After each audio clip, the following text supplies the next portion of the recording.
So good afternoon everyone. I am here to discuss a topic, small topic, CAD, coronary artery disease. So coronary artery disease होती क्या है? Basically हमारी जो coronary artery होती है ना हार्ट की, ठीक है, तो हार्ट में ही होता है ना कोरोनरी आर्टरी, साइनस जो भी होता है वहीं का तो पार्ट है ना, ठीक है। तो जो कोरोनरी आर्टरी है वो वहाँ पे ब्लॉकेज हुई पड़ी है, चाहे वो कंप्लीट ब्लॉकेज हो या फिर पार्शियल ब्लॉकेज हो, मतलब कंप्लीटली ब्लॉक हो गई है या हल्की बहुत ब्लॉक हुई है, ठीक है। तो एक पाइप है, उसमें तुमने क्या बोलते हैं, वहाँ से पानी जा रहा है जा रहा है जा रहा है, ओके, नॉर्मली भी फ्लो हो रहा है। और हमारे बॉडीज मतलब आर्टरीज को कैसे देख लो कि एक पाइप है, वहाँ पे फ्लो हो रहा है, वहाँ हमारा वाटर क्या होता है, वाटर का प्रेशर लग रहा होता है तो ईजिली जा रहा होता है हर जगह।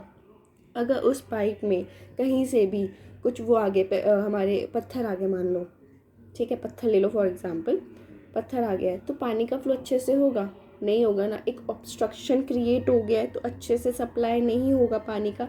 वैसे ही हमारी आर्टरीज में फैट का डिपोजिशन हो जाता है, ठीक है। क्यों होता है फैट का डिपोजिशन? हम लेटे हैं, फॉर एग्जांपल मैं खाए जा रही हूँ, कोई फिजिकल एक्टिविटी नहीं है मेरी, तो एक टाइम पे फैट का डिपोजिशन होने लग जाएगा बॉडी के अंदर अगर मेरी फिजिकल एक्टिविटी नहीं होगी, ठीक है। टोबैको का यूज़ कर रही हूँ, टोबैको, निकोटीन, ये जितने भी ड्रग्स होते हैं, ठीक है, ये क्या करते हैं, मेरी वेसल्स जो होती है ना उसको एकदम नैरो कर देंगे, पतला कर देंगे, ठीक है, एकदम पतली हो जाएगी मेरी नैरो। अब कोई चीज़ पतली हो गई है तो वहाँ पे वो फ्लो वैसा तो नहीं रहेगा जैसे पहले था, क्वाइट ऑब्वियस है, ठीक है। तो ये सारे रिस्क फैक्टर्स होते हैं। तो कोरोनरी आर्टरी डिजीज़ में होता क्या है, जो हमारी कोरोनरी आर्टरी है वहाँ पे ऑब्स्ट्रक्शन हो गई है, किसकी वजह से? हम बोलते हैं एरिथ्रोमा, एथोमा, ठीक है। ये क्या होता है? प्लैक फॉर्मेशन, मतलब वही फैट कह लो, प्लैक कह लो, कुछ भी कह लो, वहाँ पे डिपॉजिट हो गया है, ठीक है। तो इसके कुछ फैक्टर होते हैं, रिस्क फैक्टर। एक होता है मॉडिफाइड, एक नॉन मॉडिफाइड।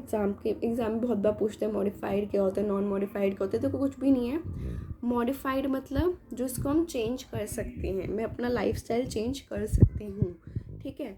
और क्या बोलते हैं, non modified which can not be change, like my age, if I am like more than 45, अब मैं 45 से 30 तो नहीं हो सकती ना अचानक से, वो तो मैं नहीं कर सकती हूँ, मेरे हाथ में नहीं है। Gender is not in my hand, अगर मैं फीमेल हूँ तो फीमेल ही रहूँगी, मेल हूँ तो कोई मेल ही रहेगा, ठीक है। वैसे ही किसी की फैमिली हिस्ट्री हो गई जो जैसी चलती है ये वो वैसी ही रहेगी ना। फैमिली में किसी को था तो देयर आर चांसेस कि उस पर्सन में वो चीज़ हो सकती है, क्योंकि जीन्स आर लाइक मिले हुए हैं हम लोगों को, ठीक है। तो it can not be change. Non modified में क्या हो गया, जो चेंजेस नहीं आ सकते, जैसे मेरी एज, मेरा जेंडर एंड मेरी जेनेटिक्स, ठीक है। और मॉडिफाइड में क्या होगा, जैसे लाइक माई लाइफ स्टाइल, मेरा जो लाइफ स्टाइल है।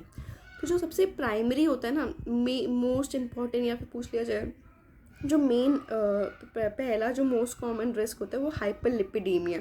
हाइपरलिपिडीमिया कुछ नहीं है, hyper taking the more fat diet in your lifestyle ना। अगर तुम ज़्यादा डाइट में फैट ले रहे हो तो लिपिड का फॉर्मेशन, ठीक है, वो तुम्हारे मतलब ज़्यादा आ जाएंगे। देखो नॉर्मल कितना कोलेस्ट्रॉल होना चाहिए, लेस देन 200 होना चाहिए, लेकिन उसके ज़्यादा हो रहा है total cholesterol, then there is a risk of developing a coronary artery disease, okay. Then like hypertension is the second most cause, because hypertension क्या करता है, बेसिकली हमें जो एंडोथीलियल है ना उसको डैमेज कर रहा है धीरे धीरे धीरे।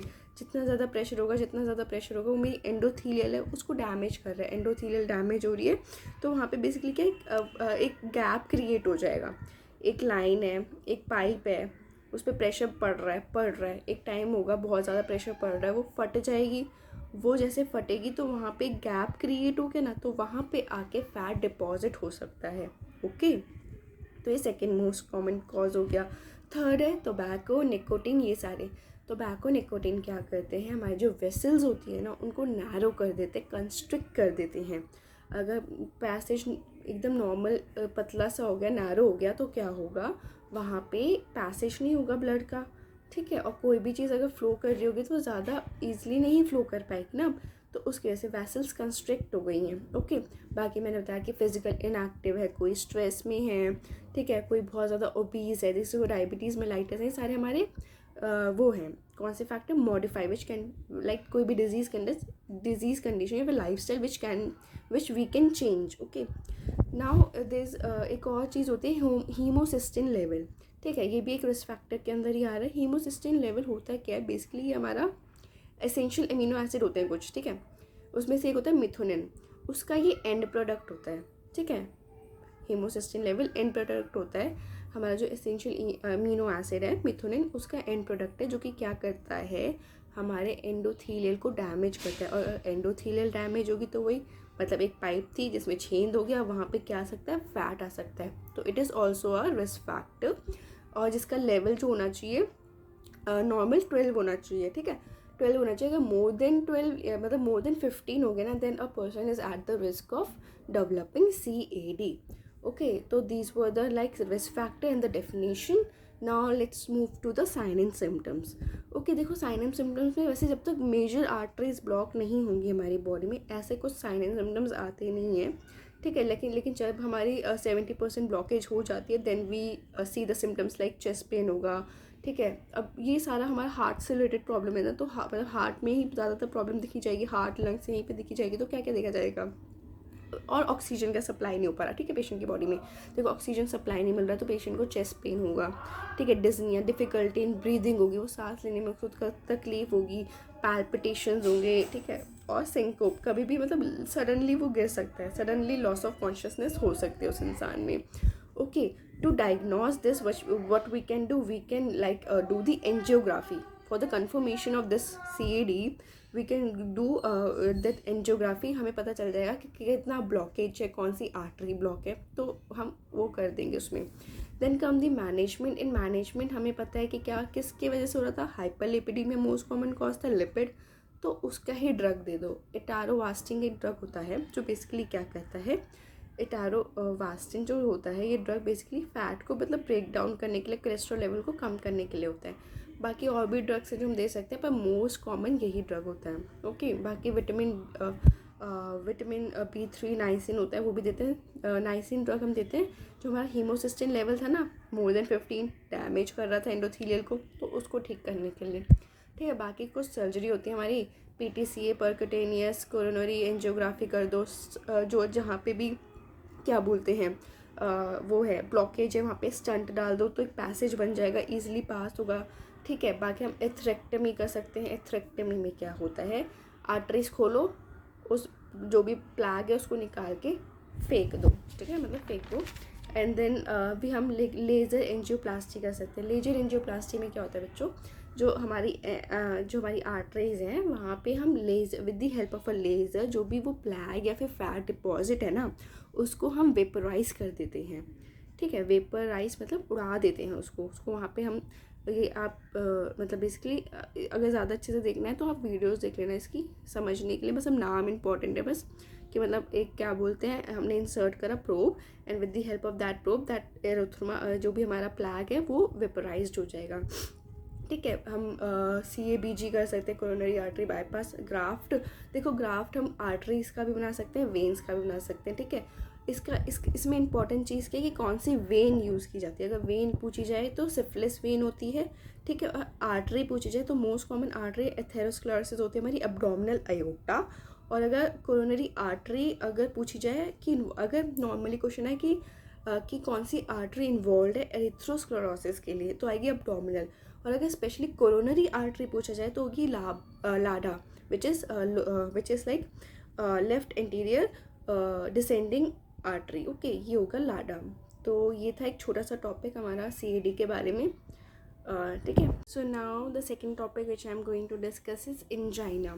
देखो एंजाइना तुम सबने स्कूल बोल रही हूँ, कॉलेज टाइम में पढ़ा होगा कि चेस्ट में पेन होता है, एक्यूट पेन होता है, फिर हमें भी लगता है यार हमें भी तो चांस है कभी कोई पेन होता है, लेकिन वो वाला पेन अलग होता है, ये पेन अलग होता है। ओके, देखो क्या होता है, चेस्ट पेन, यहाँ पे चेस्ट पेन क्यों हो रहा है, क्योंकि जो मेरी मायोकार्डियम है ना वहाँ पे ऑक्सीजन का सप्लाई नहीं हो पा रहा, ठीक है। एक्सीमिया हुआ पड़ा है, मायोकार्डियम का एक्सीमिया पड़ा है, मतलब वहाँ पे जो ब्लड सप्लाई है वो नहीं हो पा रहा। देखो मेरा ब्लड है वो ऑक्सीजन कैरी करता है, हमें पता है, ठीक है। अगर ब्लड सप्लाई उस पार्ट में नहीं हो रहा तो मतलब ऑक्सीजन भी उस पार्ट को नहीं मिल रहा है ना, तो वही है, इसकी वजह से ही वो चेस्ट पेन होता है, ठीक है। ये वही है कि हमारी जो मायोकार्डियम है उसमें ऑक्सीजन या फिर न्यूट्रिएंट्स नहीं मिल रहे हैं, इसकी वजह से क्या होता है, हमें माइनर सा चेस्ट पेन होता है। ओके, ये किसकी वजह से होता है, लेकिन अभी मैंने आपको एक डिजीज़ पढ़ाई थी CAD, एथेरोस्क्लेरोसिस, ठीक है। इसमें हमारा जो प्लैग था वो बना हुआ था, वही इसका कॉज है। CAD हो गया किसी पेशेंट को तो उसके बाद एंजाइना में ये उसको एंजाइना का कॉज है, ठीक है, ये कि मतलब हो सकता है, क्योंकि उसमें क्या होता है प्लैग की वजह से हमारा जो पाथवे था उसमें ब्लॉकेज हुई पड़ी थी, ऑक्सीजन सप्लाई नहीं हो रही थी मायोकार्डियम में। यहाँ पे भी तो वही हो रहा है, ऑक्सीजन सप्लाई नहीं हो रही मायोकार्डियम में और न्यूट्रिएंट ऑक्सीजन नहीं मिल रहा है, तो हमें एक अटैक होता है, माइनर अटैक, ठीक है, दर्द होता है, एक्यूट पेन होता है, ठीक है। तो इसमें और क्या है कि मान लो मेरी बॉडी की डिमांड ज़्यादा है लेकिन सप्लाई कम है। देखो मेरी body, I am like working a lot, बहुत काम कर रही हूँ, लेकिन जो मेरा हार्ट है वो प्रॉपरली दे नहीं पा रहा, सप्लाई नहीं कर पा रहा, उसकी डिमांड बढ़ गई है अचानक से। पहले तो ऐसा नहीं था, अचानक से बढ़ गई है, तो भी क्या बोलेगा, बॉडी को तो आदत नहीं थी ना इतना वर्कलोड लेने की, अचानक से बढ़ गई है कोई चीज़, तो हो सकता है। या फिर वैसोस्पाज़म, मान लो कोई पेशेंट है जिसमें ज़्यादा कैल्शियम, देखो ज़्यादा अगर बॉडी में कैल्शियम होता है ना तो वो क्या करवाता है, वेसल्स को कंस्ट्रिक्ट करवाता है, ठीक है, वेसल्स को कंस्ट्रिक्ट करवाएगा, वेसल कंस्ट्रिक्ट हो जाएगी तो again vessels constrict, oxygen nutrient supply नहीं होगी हमारी बॉडी में, तो वैसो कंस्ट्रिक्शन की वजह से, जो कौन करवाता है, कैल्शियम, इसलिए हम इस डिजीज़ में कैल्शियम चैनल ब्लॉकर्स देते हैं, निफेडिपिन या फिर एम्लोडिपिन। ओके, अब ये था एंजाइना के बारे में। क्या था एंजाइना, बता दिया कि इसमें एक्यूट चेस्ट पेन होता है, मायोकार्डियम जो हमारी लेयर होती है वहाँ पे ऑक्सीजन या फिर न्यूट्रिएंट नहीं मिल रहे हैं। उसके बाद इसके टाइप होते हैं, एक होता है stable, unstable, variant angina, intractable angina. देखो पहले हम पढ़ते हैं स्टेबल एंजाइना। स्टेबल एंजाइना मतलब होता है कि हमें पता है, जैसे क्या होता है स्टेबल एंजाइना में, मुझे पता है कि घर, फॉर एग्जांपल घर का कोई मेंबर है, ठीक है, बड़ा बुजुर्ग मेंबर है, हम बोलते हैं कि इनको ये खबर मत देना क्योंकि इनको अटैक आ सकता है। हम ऐसा क्यों बोल रहे हैं, बिकॉज वी नो कि क्या बोलते हैं, हमें पता है कि हम इनको कुछ बताएंगे तो they are not able to tolerate it. तो ये कौन सा टाइप का एंजाइना है, predictable angina, like we are predicting it. Okay, stable angina is predictable angina where we like predict कर सकते हैं हम कि अगर मान लो कोई किसी को इमोशनल स्ट्रेस दिया, फिजिकल स्ट्रेस दिया, तो ये ऐसा क्यों बोलते हैं कि उन्हें अटैक आ सकता है, क्योंकि हम प्रिडिक्ट कर रहे हैं, बिकॉज हमें पता है कि इमोशनल स्ट्रेस अगर हम उस इंसान को देंगे तो उसको ये अटैक आ सकता है, तो it is like predictable angina. Okay, then come the unstable angina. Unstable angina होता है, हमें नहीं पता है कभी भी आ सकता है। ओके, ये प्री इन्फाक्शन वाली स्टेज होती है, ठीक है, प्री इन्फाक्शन मतलब इन्फाक्शन से पहली वाली। देखो ये वाला जो स्टेज होता है ना अनस्टेबल, इसकी वजह से अरिथमिया भी हो सकता है, ठीक है, डिसअरिथमिया भी हो सकता है इसकी वजह से, इसको हम प्रिडिक्ट नहीं कर सकते। और ये पेशेंट को अगर हम रेस्ट करने के लिए बोलेंगे उससे भी रिलीव नहीं होता, जैसे जो कि हमारा स्टेबल होता है ना, जैसे कि स्टेबल में मैं पेशेंट को क्या बोलूँगी, रेस्ट करो, नाइट्रोग्लिसरीन ले लो, ठीक है, तो उसका तो रिलीव हो जाएगा, पर अनस्टेबल का रिलीव नहीं होगा। ओके, देन कम दी वेरिएंट एंजाइना। वेरिएंट एंजाइना में क्या होता है, यहाँ पे इसको हम पर्स मेटल एंजाइना भी कहते हैं, विच इज़ वेरी इंपॉर्टेंट। इसका दूसरा नेम पर्स मेटल एंजाइना होता है। इसमें क्या होता है, ये कैल्शियम की वजह से हो रहा है, वैसोस्पाज़म की वजह से हो रहा है, जो कि कैल्शियम चलाता है, तो इसलिए हम कैल्शियम चैनल ब्लॉक कर देते हैं इस केस में। और यहाँ पे क्या होता है, ये वाला जो एंजाइना ना वो सेम टाइम पे होगा, जैसे कि मान लो मुझे आज 4 बजे हुआ है तो कल भी 4 बजे होगा, उसके बाद भी 4 बजे, मतलब एक सेम टाइम पे ही ये एंजाइना होता है, सेम टाइम पे और सेम डे पे, same time of a day, sorry जिस भी टाइम पे हुआ है ना, 4 बजे उसी टाइम पे होगा, ठीक है। उसके बाद इस वाले एंजाइना में क्या देखते हैं ना, हमने ECG देखी होगी, ECG में ST एलिवेशन मतलब ST PQRS कॉम्प्लेक्स होता है ना पूरा, तो यहाँ पे क्या होता है, यहाँ पे जो हमारा ST सेगमेंट होता है ना वो बहुत ज़्यादा एलिवेटेड होता है, लेकिन बाकी सारे एंजाइना में अपोजिट होगा, बाकी में ST डिप्रेशन होता है, ठीक है, T वेव इन्वर्जन होता है, आगे जाके देखते हैं हम, ठीक है। फिर आता है एक इंट्रैक्टेबल एंजाइना। इंट्रैक्टेबल एंजाइना हमारा क्रॉनिक टाइप का एंजाइना जो किसी भी टाइप के ट्रीटमेंट को रिस्पॉन्ड नहीं, यहाँ पे कोई भी मेडिसिन से रिस्पॉन्ड नहीं कर रही, तो उसको हम कहेंगे इंट्रैक्टेबल एंजाइना, ठीक है। तो इसको चेक करने के लिए हम क्या कर सकते हैं, हम 12 लीड ECG करते हैं पेशेंट में। जब पेशेंट आता है तो हम इसमें 12 लीड ECG करते हैं, और ये ECG ना at the time of pain होनी चाहिए, मतलब विद इन द 10 मिनट्स, जैसे पेशेंट आया उसी टाइम पे होनी चाहिए। अगर पेशेंट का पेन रिलीव हो जाता है ना तो हमें कोई भी चेंजेस नहीं मिलते, मतलब एज सच कोई चेंजेस नहीं मिलेंगे। तो इट इज़ इम्पॉर्टेंट कि अगर जब पेशेंट आ रहा है तो during the time of pain itself only we are doing the ECG to get the accurate reading. Okay, तो यहाँ पे हमें ECG में क्या मिलेगा, पेशेंट को ST डिप्रेशन मिलेगा और T वेव इन्वर्जन मिलेगा। देन कम्स, इसमें देखो अब बाकी इसमें हम बाकी और भी टेस्ट कर सकते हैं, स्ट्रेस टेस्ट कर सकते हैं, जियोग्राफी चेक करने के लिए कि कोई ब्लॉकेज की वजह से तो नहीं हुआ है, जैसे हमने पढ़ा कि हमने CAD की वजह से, तो CAD का कंफर्मेशन जैसे कि एंजियोग्राफी थी तो वो करके हम देख सकते हैं। बाकी इसमें पेशेंट को बोलेंगे रेस्ट कर लो, ऑक्सीजन सप्लाई कर लो, मतलब ऑक्सीजन का एडमिनिस्ट्रेशन कर देते हैं, और क्या देते हैं, नाइट्रोग्लिसरीन। देखो नाइट्रोग्लिसरीन यहाँ पे इंपॉर्टेंट है, इसकी ड्रग होती है, ठीक है, ड्रग ऑफ चॉइस होगी एंजाइना की तो नाइट्रोग्लिसरीन होती है, ठीक है। लेकिन अगर इसको ना हमें सनलाइट से दूर रखना है, ठीक है, ऐसे नहीं कि ओपन एरिया में रख दी सनलाइट के पास, क्योंकि कोई फिर ये काम नहीं करेगा, इसका मतलब इफेक्ट शो नहीं होगा हमारी बॉडी में। तो we should keep this medicine away from the sunlight and it should be like reachable to the client. ये नहीं है कि पेशेंट को अचानक से हमने, मतलब तुम तो नर्सिंग स्टेशन पे बैठे हो आराम से और पेशेंट को पता नहीं कि वो मेडिसिन रखी कहाँ है, मतलब उसकी अटैक तो कभी भी पड़ सकता है ना किसी को भी। हमें तो थपने थोड़ी ना आ रहे कि आज उसको अटैक नहीं पड़ने वाला, चलो आराम से बैठे रहो या इधर रख दो medicine. No, we have to keep the medicines near the side of the patient bed only, okay, and we have to tell them कि this is your medication, दिखा देंगे उसको, रख देंगे साइड में, ठीक है, ताकि उसको पता हो ना उसको अटैक है तो वही लेगा, तो तब जब वो बेल बजाएगा तब तुम आओगे। We know how nurses are going to work, मतलब हाउ दे वर्क ना, वी नो दैट। सो ऐसे नहीं होना चाहिए, मतलब अच्छा ही काम करती हैं, सॉरी। तो मतलब उसको ईजिली मिल जानी चाहिए। देन उसके बाद क्या होता है, ईसीजी वीसीजी कर दी। और हाँ, एक और क्वेश्चन पूछा जाता है पेपर में कि इसका साइड इफ़ेक्ट क्या है। नाइट्रोग्लिसरीन का साइड इफ़ेक्ट है कि हेडेक होता है, ठीक है, मोस्ट कॉमन साइड इफ़ेक्ट है इसका हेडेक। और मान लो कि तुम्हें कैसे पता ना, हाँ एक और चीज़, बट पेशेंट नाइट्रोग्लिसरीन ले रहा है एक टाइम, अब मेडिसिन एक्सपायर भी तो हो जाती है ना। अब हमें कैसे पता चलेगा कि मेडिसिन एक्सपायर हो गई है? तो इसमें क्या होता है, नॉर्मल मेडिकेशन इसको वैसे हमें पता है ना, सबलिंगुअल देते हैं, टंग के नीचे इस मेडिकेशन को रखते हैं, देन पेशेंट लेता है इसको, ठीक है, बिलो द टंग। देन उसके बाद क्या होता है, पेशेंट को ना बर्निंग सेंसेशन होती है नॉर्मली, बट अगर बर्निंग सेंसेशन नहीं हो रही है इट मीन्स मेडिकेशन एक्सपायर हो गई है, ओके। नाउ ये तो था हमारा हॉस्पिटल में, हम अगर कोई पेशेंट आए तो उसको कैसे केयर बतानी है। अगर कोई पेशेंट घर पे है तो क्या उसको क्या देना है ना, मान लो अगर पेशेंट घर पे उसको चेस्ट पेन हुआ तो हम उसको बोलेंगे कि आप अपना जो भी उसको एजुकेट कर रहे हैं ना, हेल्थ एजुकेशन, ठीक है, तो उसको हम पहले बोलेंगे कि क्या बोलते हैं, आप अपनी फ़र्स्ट मेडिकेशन ले लो, ठीक है, पेन हुआ फर्स्ट मेडिकेशन लो, दोबारा से पेन हुआ तो 5 मिनट्स का गैप लेके फिर से मेडिकेशन ले लो, सेकेंड डोज हो गई।